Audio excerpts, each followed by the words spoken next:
السلام علیکم ورحمۃ اللہ وبرکاتہ۔ بسم اللہ الرحمن الرحیم، الحمد للہ رب العالمین، والصلاة والسلام علی رسولہ النبی الکریم وعلی آلہ وصحبہ اجمعین ومن تبعہم بإحسان الی یوم الدین۔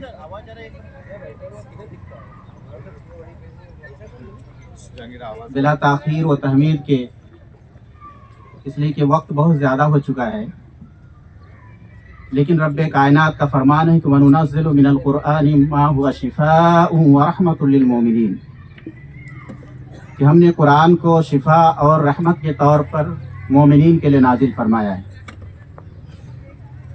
اور نبی کریم صلی اللہ علیہ وسلم کی پیاری حدیث ہے کہ جس مجلس میں، جس گھر میں قرآن کی تلاوت ہو، اس گھر میں، اس مجلس میں سکینت اور رحمت نازل ہوتی ہے۔ لہٰذا میں اس مجلس کے آغاز کے لیے تلاوت کلام پاک کے لیے کلثوم مفید مرنکر کو آواز دیتا ہوں کہ وہ آئے اور تلاوت کلام پاک سے لوگوں کو محفوظ فرمائے۔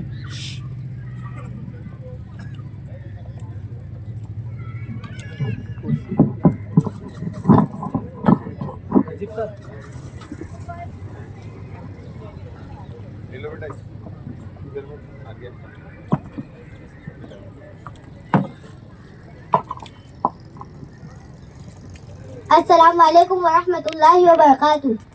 اعوذ باللہ من الشیطان الرجیم، بسم اللہ الرحمن الرحیم۔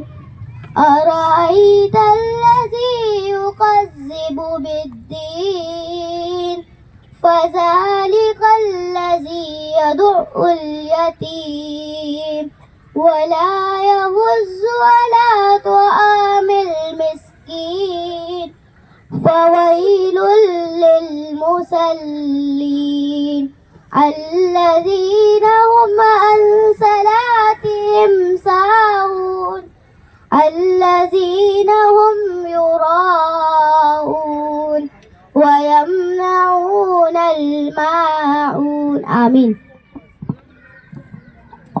ماشاء اللہ، جزاک اللہ خیر الجزا۔